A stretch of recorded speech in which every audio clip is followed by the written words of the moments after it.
दोस्तों, कहानी अच्छी लगे तो प्लीज़ चैनल को ज़रूर सब्सक्राइब करें। अधूरी आस। नेहा के लिए ज़िंदगी हमेशा से एक संघर्ष रही थी।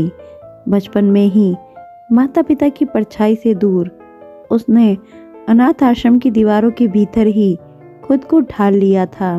उसे यह तो पता था कि वह अकेली थी, लेकिन कभी किसी से शिकायत नहीं की। उसे बस अपने पैरों पर खड़ा होना था, आत्मनिर्भर बनना था। लेकिन किस्मत को कुछ और ही मंजूर था। नेहा को 18 साल की होते ही आश्रम छोड़ना पड़ा।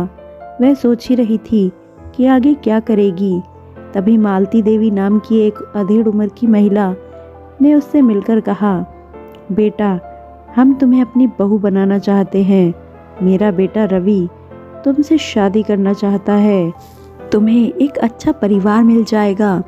नेहा को लगा कि शायद उसकी ज़िंदगी में अब खुशियों की शुरुआत होने वाली है। उसने बिना ज़्यादा सोचे शादी के लिए हाँ कर दी। रवि देखने में ठीक ठाक था और उसे लगा कि वह मेहनती और अच्छा इंसान होगा। शादी धूमधाम से हुई, लेकिन नेहा के ससुराल पहुंचते ही उसे एक अजीब सा एहसास हुआ। घर बड़ा तो था, लेकिन उसमें घुटन सी महसूस होती थी। वहाँ रहने वाले लोग उसके स्वागत में मुस्कुरा तो रहे थे, लेकिन उनकी आंखों में अपनापन नहीं था। पहले कुछ दिन सामान्य बीते, लेकिन धीरे धीरे नेहा को एक एहसास होने लगा कि इस घर में कुछ तो गड़बड़ है। शादी के कुछ ही दिनों बाद नेहा ने नोटिस किया कि घर में कुछ अजीब घटनाएं हो रही थी। रात में उसे अक्सर दबे पांव किसी के चलने की आवाज़ सुनाई देती। जब भी वह उठकर देखने जाती तो घर के लोग पहले से ही जागे हुए मिलते। कई बार उसने अपने पति और ससुराल वालों को किसी बंद कमरे में फुसफुसाते हुए सुना। कुछ लोगों को वो रोज़ ऊपरी मंजिल में जाते देखती, लेकिन अभी नेहा को ऊपरी मंजिल पर जाने की इजाज़त नहीं थी। रवि ने सख्त मना कर रखा था। कई बार उसने देखा कि जब भी वह घर वालों की बातें सुनने की कोशिश करती, सब चुप हो जाते। एक दिन उसने देखा कि उसकी जेठानी सुनीता किसी लड़की से पैसे ले रही थी और कह रही थी, अब सब सेट है, कल रात का इंतज़ाम कर लिया गया है। और उसके थोड़ी देर बाद ही कुछ मर्द और कुछ लड़कियां, जिन्होंने अजीब कपड़े पहन रखे थे, शराब भी पिए हुए लग रहे थे, वो घर की ऊपरी मंजिल पर जा रहे थे। जेठानी सुनीता खुद उनको ऊपर ले जा रही थी।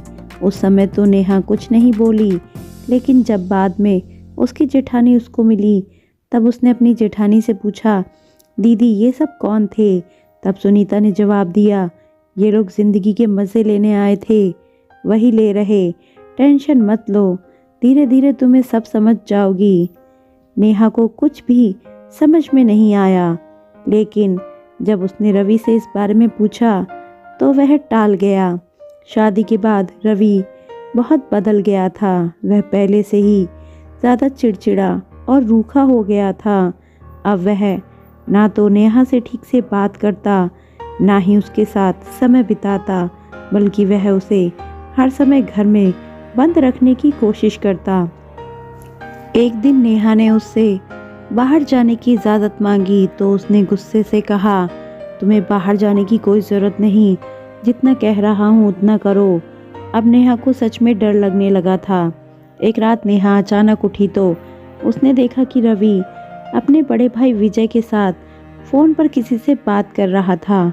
हाँ, लड़की तैयार है, इस बार कोई गड़बड़ नहीं होनी चाहिए, पैसा पहले मिल जाए, फिर ही डील फाइनल करेंगे। नेहा के पैर तले ज़मीन खिसक गई। वह समझ चुकी थी कि इस घर में सब कुछ सही नहीं था। अब वह और चौकन्नी हो गई। उसने चुपचाप घर में रखे कागजात टटोलने शुरू कर दिए। एक दिन उसे एक फ़ोन मिला जिसमें कई संदिग्ध मैसेज थे।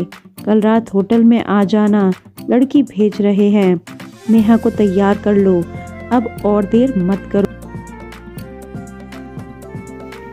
उसे अब समझ आ गया था कि उसके ससुराल वाले लड़कियों की तस्करी और जिस्म फरोशी का धंधा करते थे, और अब उसे भी उसी दलदल में धकेलना चाहते थे। अब रवि नेहा को धीरे धीरे यह जिस्म फरोशी का धंधा करने के लिए बोलना शुरू कर दिया था। उसने कहा, नेहा, यह मुफ्त का खाना नहीं मिलेगा। अगर तुम्हें यहाँ रहना है तो तुम्हें भी हमारी तरह काम करना पड़ेगा। नेहा ने अचानक से पूछा, क्या काम? तभी रवि ने कहा कि काम कुछ दिनों में तुम्हें बता दिया जाएगा। नेहा जानती थी कि रवि उसे वही गलत काम करने को कह रहा है जिसमें वह सब लोग पहले से ही लगे थे।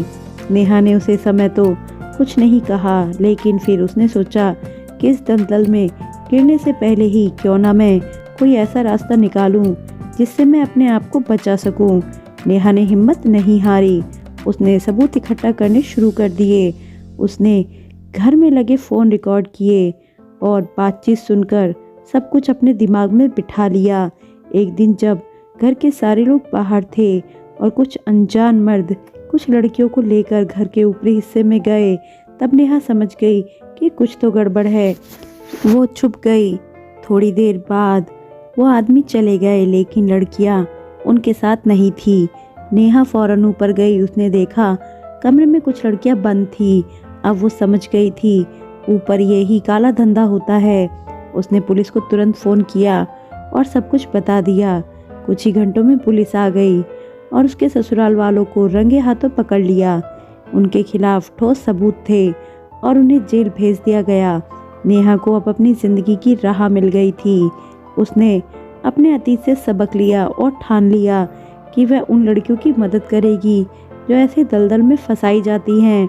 आज वह अपने पैरों पर खड़ी है, आत्मनिर्भर है और उन लोगों के लिए हिम्मत बन चुकी है जो एक नई ज़िंदगी जीना चाहते हैं। दोस्तों, कहानी अच्छी लगे तो प्लीज़ चैनल को ज़रूर सब्सक्राइब करें। मिलते हैं अगली कहानी में। धन्यवाद।